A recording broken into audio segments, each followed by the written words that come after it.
नमस्कार बच्चों हम 2.2 लास्ट लेक्चर में हमने 2.3 के फर्स्ट क्वेश्चन को किया था। आज हम सेकंड और थर्ड क्वेश्चन दोनों करेंगे और इसके बाद हमारी एक्सरसाइज कंप्लीट हो जाएगी बच्चों। तो बच्चों हम स्टार्ट करते हैं। सेकंड क्वेश्चन क्या है? Second question x³ minus ax² plus 6x minus a को x माइनस a से भाग देने पर शेषफल ज्ञात कीजिए। हाँ जी, ये शेषफल प्रमेय का क्वेश्चन है। शेषफल प्रमेय लगेगा इसमें। देखिए कैसे करेंगे हम ये क्वेश्चन। हमने यहाँ पर लिखा, माना px है, px हमने इसको इस बहुपद को px मान लिया। px बराबर x³ minus ax² plus 6x minus a, हमने इसको नाम दे दिया px, ये बड़े बहुपद को। अब हम छोटा बहुपद लेते हैं x minus a। x minus a का क्या निकालेंगे? शून्यक। आप सबको शून्यक निकालना आता है। शून्य के बराबर पुट कर दीजिए तो x किसके बराबर आ गया? a के बराबर। अब शेषफल प्रमेय क्या कहता है कि जो छोटे बहुपद का शून्यक आएगा उसको बड़े बहुपद में डालेंगे तो वही शेषफल है। तो अब शेषफल प्रमेय द्वारा शेषफल क्या आ गया? pa का मतलब कि ये शून्यक हमने इसमें डाल दिया px में, तो हमने x की जगह सब जगह क्या रख देंगे? a रख देंगे। a³ minus a into a² plus 6a minus a। a into a² क्या आ गया? a³ एक प्लस का a³ एक माइनस का a³ plus 6a minus a। ये एक प्लस का एक माइनस का ये कट गया आपस में, क्या बचा? 6a minus a। 6 में से 1 गया, आंसर आया 5, तो आंसर आ गया 5a। तो हमारा शेषफल आ गया, आंसर आ गया 5a। ये हमारा क्या है? आंसर।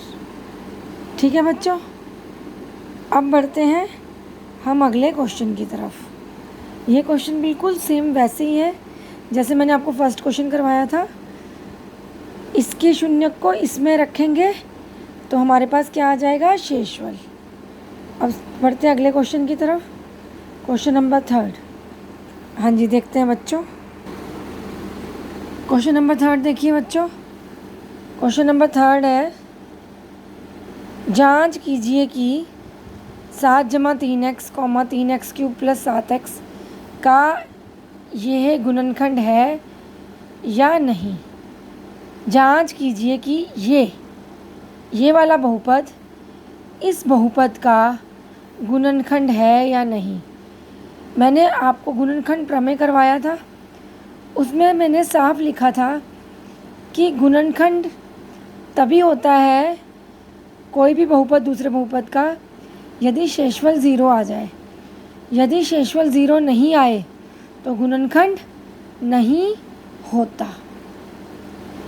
समझ आई बात कि शेषफल अगर 0 आ जाए तो गुणनखंड है और शेषफल 0 नहीं आए तो गुणनखंड नहीं है। अब सॉल्व करते हैं इसको, देखते हैं गुणनखंड है या नहीं है। इस क्वेश्चन में भी हम शेषफल प्रमेय का यूज़ करेंगे।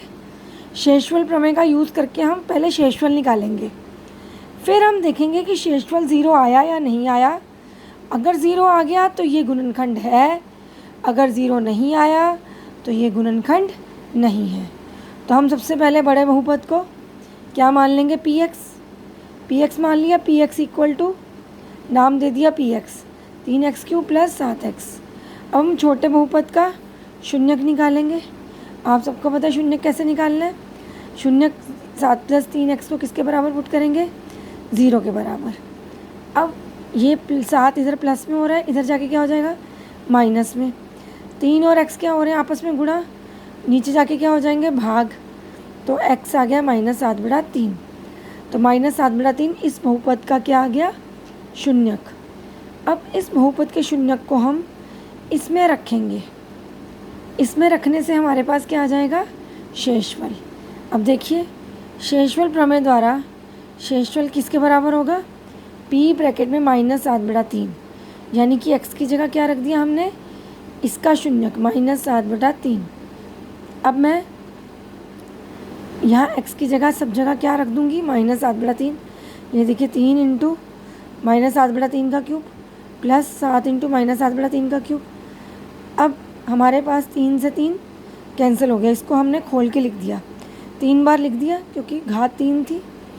अब ये 3 से 3 कैंसिल हो गया और ये 7 7 49 -49/3 आ गया।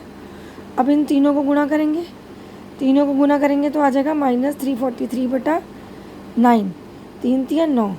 अब ये भिन्नों की जमा घटा आएगी, दोनों भिन्न हैं, माइनस का साइन है दोनों के आगे, तो ये हो जाएगी भिन्नों की जमा और घटा। 9 और 3 का एलसीएम लीजिए, 9 और 3 का एलसीएम लेंगे, 3 3 9, 3 एकम 3, 3 एकम 3, 3 एकम 3, तो एलसीएम आ गया 3 3 9। 9 को हमने नीचे लिख दिया। अब हम क्या करेंगे, 9 को 9 से भाग दिया, क्या आया, 1 आया, 1 को इससे गुणा कर दिया तो ये आ गया -343। अब 3 को 9 से भाग दिया, क्या आया, 3, 3 को 49 से गुणा करेंगे, 3 को 49 से गुणा किया, -147 आ गया, तो -147 हमने यहाँ पर लिख दिया। अब ये दोनों माइनस के हैं तो आपस में क्या हो जाएंगे, प्लस। इनको प्लस करेंगे तो हमारे पास आएगा -590, तो ये आ गया -590/9, ये आ गया -590/9। ठीक है। अब आपके सामने ये 0 के बराबर आया, नहीं, ये 0 नहीं है क्योंकि शेषफल 0 नहीं है, तो इसलिए 7 जमा 3x भी 3x³ प्लस 7x का गुणनखंड बिल्कुल भी नहीं है। आप अगर गुणनखंड प्रमेय को दोबारा पढ़ेंगे ध्यान से तो उसमें साफ लिखा है कि यदि शेषफल 0 है तो गुणनखंड होता है, यदि शेषफल 0 नहीं है तो छोटा बहुपद बड़े बहुपद का गुणनखंड नहीं होता। अब होमवर्क देख लीजिए, होमवर्क है आपका कि इस लेक्चर की प्रैक्टिस करिए, प्रैक्टिस कॉपी में दोबारा से ये 2 क्वेश्चन अच्छे से करने हैं। ये एक्सरसाइज ख़त्म हो गई है, 2.3 एक्सरसाइज। अगले लेक्चर से हम 2.4 एक्सरसाइज शुरू करेंगे और दूसरा है क्वेश्चन उदाहरण 9 और 10 अपनी कॉपी में करिए। ये उदाहरण 9 और 10 भी आपने इसी प्रमेय द्वारा करनी है, शेषफल प्रमेय लगा के करना है और ध्यान से पहले समझना है, फिर उसके बाद आपने अपनी कॉपी में इसको करना है। किसको यूज़ करके, शेषफल प्रमेय को यूज़ करके। समझ गए बच्चों?